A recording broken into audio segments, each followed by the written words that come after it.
नमस्कार। आज हम हिंदी व्याकरण के एक बहुत ही जरूरी, बल्कि कहना चाहिए कि सबसे दमदार हिस्से को समझने वाले हैं सर्वनाम। सुनने में शायद ये छोटे शब्द लगें, पर असल में यही हैं जो भाषा को एक फ्लो देते हैं, नेचुरल बनाते हैं। तो चलिए, बिना देर किए सीधे मुद्दे पर आते हैं। अच्छा, जरा इस वाक्य को देखिए। दरवाजे पर कोई खड़ा है। अब ये जो शब्द है ना, कोई, इससे एक सस्पेंस सा बन जाता है ना? मतलब हमें पता तो है कि कोई है, पर कौन है ये नहीं मालूम। और अब देखिए जादू। बस एक शब्द बदलते ही पूरा मतलब बदल जाता है। कौन खड़ा है? अब ये कोई रहस्य नहीं रहा, ये तो एक सीधा सा सवाल बन गया है। देखा, यही तो है सर्वनाम का कमाल। तो ये सवाल मन में आ सकता है कि भाई आखिर इन सर्वनामों की जरूरत ही क्या है? जरा सोच कर देखिए, अगर ये न होते तो क्या होता? हमें हर बार किसी इंसान या चीज का पूरा नाम लेना पड़ता, वाक्य कितने लंबे और उबाऊ हो जाते। तो बस सर्वनाम हमें इसी दोहराव से बचाते हैं और हमारी बातचीत को स्मूथ बनाते हैं। तो इसकी परिभाषा क्या है? सीधी सी बात है, सर्वनाम वो शब्द है जो संज्ञा यानी किसी भी नाम की जगह ले लेता है। पर जो असली मजेदार बात है ना, वो है इसका शाब्दिक अर्थ। सर्वनाम मतलब सबका नाम, है ना कमाल की बात। जैसे मैं शब्द, ये शब्द कोई भी अपने लिए इस्तेमाल कर सकता है, चाहे वो कोई भी हो। ये किसी एक का नहीं, हम सबका नाम है। तो हिंदी में ये सर्वनाम कितने तरह के होते हैं? कुल मिलाकर 6। जी हाँ, 6 मेन कैटेगरीज। और अब हम इन्हीं 6 भेदों को एक एक करके समझने वाले हैं। तो चलिए फिर सर्वनाम के इन 6 भेदों की दुनिया में गोता लगाते हैं। हम एक एक को उठाएंगे और बहुत ही आसान उदाहरणों के साथ समझेंगे। चलिए शुरू करते हैं। तो ये रहे वो 6 भेद एक ही जगह पर। सबसे पहले पुरुषवाचक, जो लोगों के बारे में बात करता है। फिर है निश्चयवाचक और अनिश्चयवाचक, मतलब किसी पक्की या कच्ची बात के लिए। संबंधवाचक, जो वाक्यों को जोड़ता है। प्रश्नवाचक, जैसा कि नाम से ही जाहिर है, सवाल पूछने के लिए। और आखिर में निजवाचक, जो खुद के बारे में बताता है। चलिए सबसे पहले वाले को पकड़ते हैं। हमारी लिस्ट में सबसे पहला है पुरुषवाचक सर्वनाम। और जैसा इसका नाम है वैसा ही इसका काम है। इसका इस्तेमाल सिर्फ और सिर्फ व्यक्तियों यानी लोगों के लिए होता है। देखिए, इसका काम 3 तरह के लोगों को दिखाना है। एक, जो बोल रहा है यानी वक्ता। दूसरा, जो सुन रहा है यानी श्रोता। और तीसरा, वो जिसके बारे में बात की जा रही है। चलिए इसको और भी आसान बनाते हैं। उत्तम पुरुष यानी फर्स्ट पर्सन, ये होता है बोलने वाला, जैसे मैं या हम।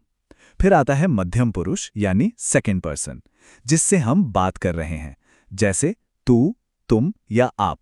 और आखिर में अन्य पुरुष मतलब थर्ड पर्सन, जिसके बारे में बात हो रही है वो कोई तीसरा ही है, जैसे वह, वे, यह, ये। चलिए अब आगे बढ़ते हैं अगले ग्रुप की तरफ, जिसमें आते हैं निश्चयवाचक और प्रश्नवाचक सर्वनाम। एक का काम है इशारा करके बताना और दूसरे का काम है सवाल उठाना।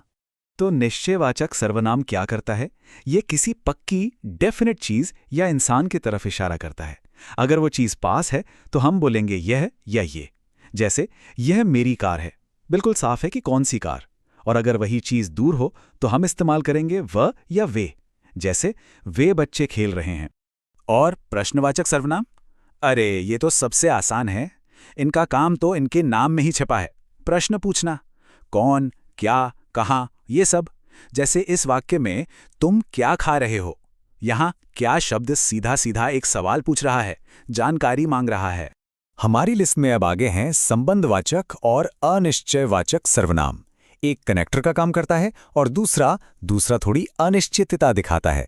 संबंधवाचक सर्वनाम ये ना एक तरह से वाक्य में पुल का काम करते हैं। 2 हिस्सों को जोड़ते हैं, उनमें रिश्ता बनाते हैं। ये पुरानी कहावत तो सबने सुनी होगी, जो बोएगा सो काटेगा।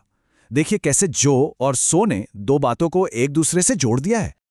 और अनिश्चयवाचक सर्वनाम, इनका इस्तेमाल हम तब करते हैं जब हमें पक्का पक्का नहीं पता होता कि बात किसकी हो रही है।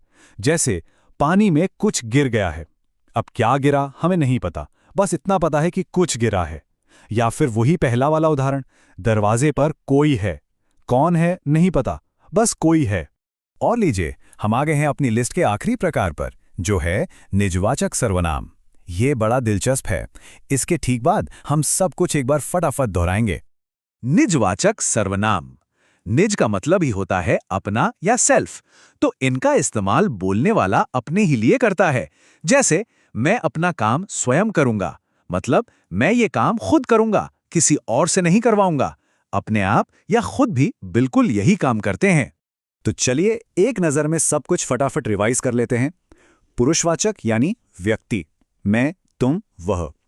निश्चयवाचक यानी निश्चित चीज, ये, वे। अनिश्चयवाचक यानी अनिश्चित, कोई, कुछ। संबंधवाचक जो संबंध बनाए, जो, सो। प्रश्नवाचक जो प्रश्न पूछे, कौन, क्या। और निजवाचक यानी स्वयं, स्वयं, अपने आप। ये टेबल याद रखने के लिए एकदम परफेक्ट है। तो अब जब हम इन 6 तरह के सर्वनामों को पहचान गए हैं, इनके काम को समझ गए हैं, तो असली सवाल ये उठता है कि अपनी रोज की बातचीत में, लिखने में हम इनका सही और असरदार इस्तेमाल कैसे करें? कैसे अपनी भाषा को और भी ज्यादा प्रभावशाली बनाएं? ये एक ऐसा सवाल है जो हमें भाषा की और गहराई में जाने के लिए प्रेरित करता है।